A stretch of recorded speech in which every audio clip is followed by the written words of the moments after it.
SCP-4409, The Elephant Man. Object Class: Safe. Special Containment Procedures. SCP-4409 is to be kept in a standard low-security residential containment chamber at Site-66.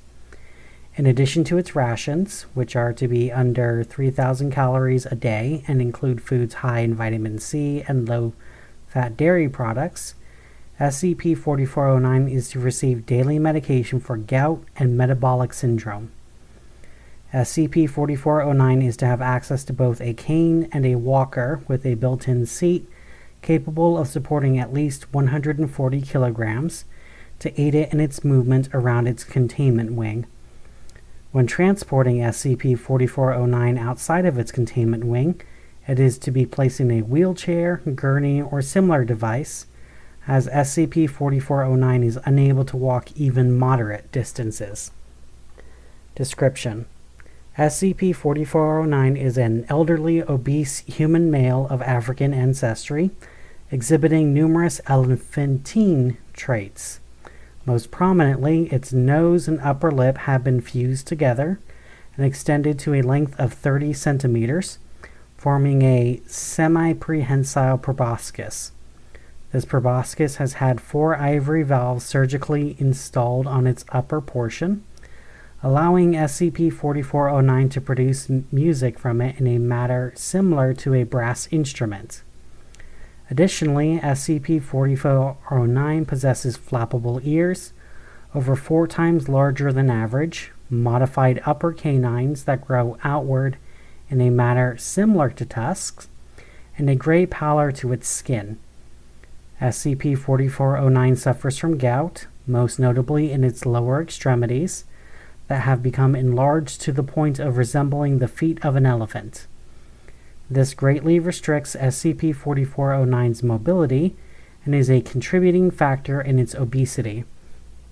Recovery: SCP-4409 was originally recovered after it was arrested for panhandling in downtown St. Louis, USA, with the Foundation being made aware of its presence through standard monitoring of law enforcement agencies for potential anomalies.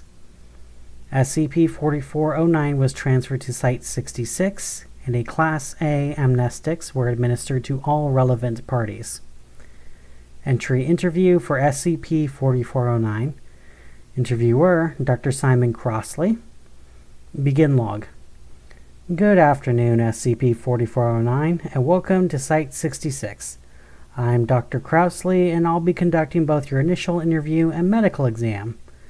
Let's see, my boss gave me a list of questions I'm supposed to ask you. Is the first one, why do I look like an elephant? It's worded a bit more generically than that, but yes. How long has your anomaly been present? Since birth? No, I was born as normal can be. This here was done to me a long time ago. It's not something I relish contemplating, but if you need to hear it, I suppose I don't have a choice. I'm all ears. SCP-4409 glares at Dr. Crossley for several seconds. My apologies. I'm not supposed to antagonize you unnecessarily. Please tell me, what happened to you? Ever hear of Herman Fuller's Circus of the Disquieting?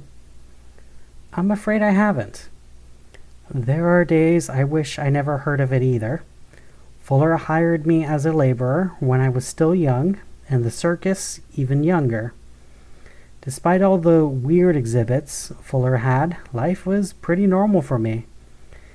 That all changed when he heard of Joseph Merrick, the Elephant Man. He takes one good look at the photo in the newspaper and says, "Why, he barely looks like an elephant at all. I can do better than that." Pardon the interruption, but I would just like to clarify something. Are you implying that this happened in the 1880s? I suppose I am. How old are you? That depends on what world you're counting from, I suppose. But either way, I'm older than I have any right to be. One of the many dubious gifts bestowed upon me by the illustrious Herman Fuller. That's interesting. I'm sorry. Please continue. Fuller had a couple of his goons drag me into the ringmaster's tent and strap me down to an operating table. I struggled and screamed as hard as I could, but it didn't matter. Fuller just smiled at me and said, "Don't worry, my boy. I'm going to make you a star." Somehow he was able to mold the flesh on my face like it was clay. Said something about it being an old family secret.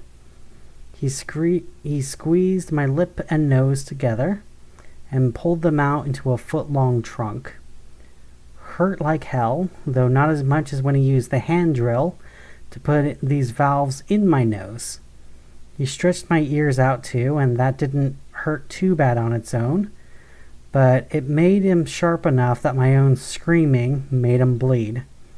To top it off, he changed my skin from black to gray and declared me a success. What about your other anomalies? I take it you mean my tusks and feet? Yeah, that was more gradual. The tusks just grew, and I kept putting on weight until I came down with the gout. Fuller not only mutilated me, he hobbled me, rendered me incapable of earning a living as anything other than a freak. His freak.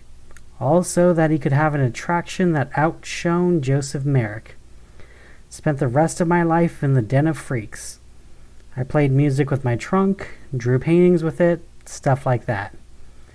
I've traveled all over the worlds, yet hardly ever saw anything outside the circus. How did you escape? I didn't. They let me go. Seems like wishful thinking to say that Fuller's dead, but he's not running the circus anymore. His successors are determined to make the circus a better place, and said any of us that wanted to go was free to do so. Most stayed because they had nowhere else to go. I didn't have anywhere to go either, but I still left. Now, given the state of things, I admit that may not have been the wisest decision, but I did it anyway, because I could. After having to do what I was told for so long, I wanted to do something just because I could. They said that the SCP would nab me before too long, and I didn't really doubt you would, but it was nice to have that brief period where I was free. Well, it sounds like you've had a rough and unusual life. I think you covered all my basic questions, so we can move on to the medical exam now. Have you ever seen a real doctor about your condition before? Does a quack who got his degree from a literal clown college count? Only if that clown college was accredited by a national education board of some kind. Then, yes. End log.